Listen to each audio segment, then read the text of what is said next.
The Vines is the new spell coming to Clash Royale, and you can unlock it for free.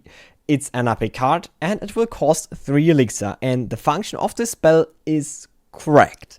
It's a mix between lightning, poison and hunter's ability net. At first glance the Vines might look like a complicated spell, but after this video I will show you that it actually fits into almost any type of deck. Looking at the stats, the spell can last for 2.5 seconds. But why do I say can? Well, because it doesn't have to. More on that later. It deals 162 damage per second to troops and 30 per second to towers. So 75 damage on towers and 405 damage on troops. That's enough to one-shot all troops you'd usually kill with arrows. All those annoying bait cards, all that deck you never want to face. Oh, and you probably noticed Vines has the exact same radius as Zap. The spell targets a maximum of 3 units, different from Void, which scales damage depending on the number of troops. Vines work similar to Lightning instead. I don't know why, but at first place it felt like playing Void. But the question is, which units does it actually hit? Against a skeleton army, it just snakes 3 skeletons, and that's it. It doesn't hit one skeleton and then switch to others. This becomes more clear with the suspicious bush. So the spell duration is 2.5 seconds, but the bush animation is a bit shorter. So if you wind a bush, you might expect it to also catch the goblins afterwards, since the spell is still active. Well, it doesn't. The mechanic is simple. The tendrils only come out at the moment of deployment and only if a troop is already present. Placing it too early just wastes it. It doesn't last for 2.5 seconds then. That's slightly different from Lightning, which still strikes after a short delay. Used correctly though, Vines is a clean counter to Goblin Barrel, same with Princess, and even if your opponent tries to block it. This comes down to the mechanic of Vines. It targets the units with the most HP in first place.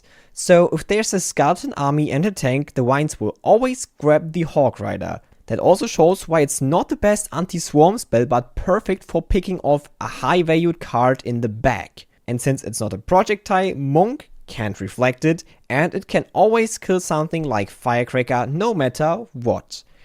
Now imagine your opponent plays Barbarians at the bridge, and for some reason you defend with Vines. How do you know which one will be hit? Every card in Clash Royale has a fixed deployment order. With Recruits, for example, you can see it very easily. It's going from left to right. And the same goes for Barbarians and every other squad card as well. Of course, that changes once one of them has taken damage, then the higher HP ones get targeted instead.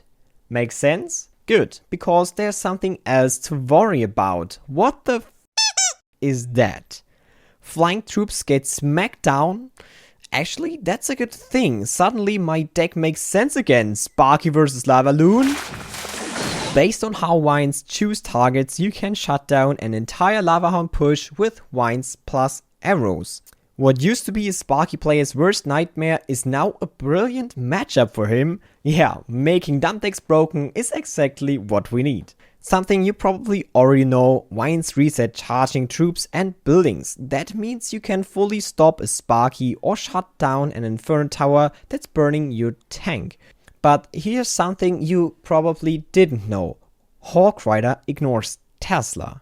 With this spell, some decks might really suffer. On one hand, Tesla can't attack, of course, which is great, but on the other hand, the building still stays invisible when a Tesla is under the ground. So in a way, you can make Tesla disappear temporarily. Cry, little guy. Nerfing Tesla.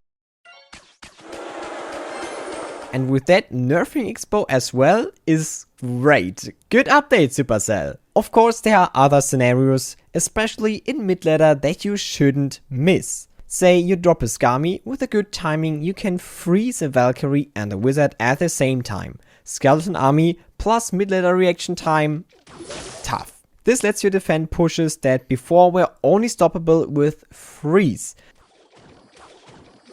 But how do you defend a wizard with Swarm? This might be the easiest way now. Well, apart from that, obviously.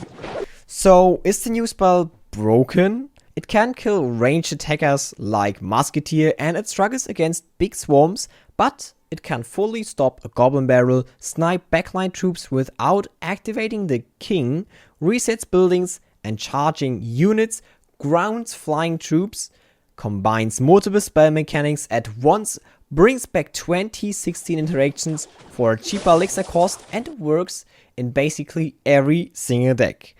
And that's where I sit back, grab some popcorn and wait for the pros to cry for emergency balance changes. See you in the next one.